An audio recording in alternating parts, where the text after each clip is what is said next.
Again, my name is Melissa Kavanagh. I'm the Director of Analytics at Fuel, headquartered in Myrtle Beach, South Carolina. Today, I'm happy to be sharing with HSMAI's members the most recent results of our consumer sentiment study, which has been sent to a database of North American leisure travelers. On this round, we've had over 5,200 fully completed surveys. The first survey was sent at the beginning of April, and this last round was sent on May 14th. We are again looking at demographic breakdowns of age, annual income, and geographic locations, looking specifically at hotspots of New York and New Jersey. We've asked people if they still intend on taking a vacation in 20 or 21 consistently over every survey we've sent. The people saying yes in 2020 have been in flux over the last few rounds. We are back up to 65% saying yes in 2020, and that is up from 62% on our last round of the survey. Hotspot respondents answering yes in 2020 also saw an increase. They were at 59%, and they have now increased to 62%. What could persuade consumers to book a vacation during the virus outbreak? This has been a very encouraging statistic since we sent this first out. Nearly 40% originally said that they could not be convinced to book a vacation, and that dropped to 29%, then to 27%, and now we're down to just 21%, which is great. On this round, we did see a bit of a gap looking at income of those who could not be persuaded, and that started on the lower income group, said 21% could not be persuaded, and as we work our way up to the highest income group, that decreases down to 15% who could not be persuaded. On this round, we also saw a little bit of a shift with millennials in terms of what could convince them. While the percentage of them saying that flexibility to change without penalty was important, that remained at 71%. However, discounts on stay jumped into the top choice at 74%. So millennials are now saying discounts are more important than the flexibility to change dates.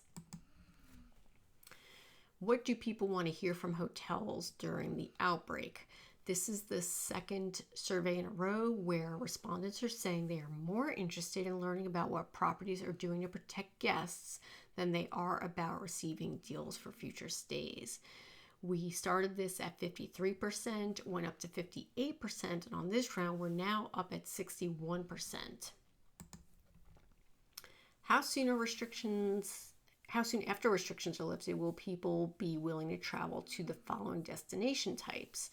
We've asked this on the last 3 rounds of our survey, and on this round, we have added cruise and all-inclusive resort as categories as well. So for beach destinations, for this round, we did see an increase within the 1-month category. It increased from 27% up to 30% of people willing to travel. Theme parks, unfortunately, have been on a steady decline for the 3rd month in a row. Just looking at people willing to travel 1 to 3 months, we're now down to 11%. It was at 12%, and I believe the survey before that, we were at either 13 or 14%. Looking at our new categories, I was not surprised to see the low interest in cruises. I was a little surprised at how low interest is in all-inclusive resorts at this point. Apparently, consumers are not feeling safe in that environment yet to go in the near future. We did break this down by age group, and this has been fairly consistent since our last survey. Certainly, millennials in the purple are far more likely to be traveling sooner than boomers in green. You can definitely see that within 1 month of restrictions being lifted. As we move to 1 to 3 months, those gaps are much closer until we reach either, large cities or high-touch destinations.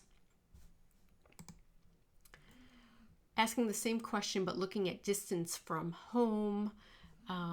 For distances of driving up to 2 hours, We are now at 64% that comprise these first two categories of people being willing to travel.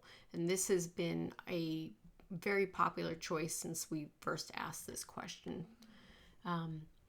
Interestingly, for stay at home in our local area, for hotspot respondents, 21.5% said that they are willing to travel within 1 month now, and that is up from 18% on our last survey. They are also much more likely to fly within this year than the overall population. They are at 61% willing to get on a plane versus 54% of the overall group. And again, looking at this distance by age, consistent with our question before, our purple millennials are just much more likely overall to travel earlier than our baby boomers. And again, as you go out in time, that gap is much closer.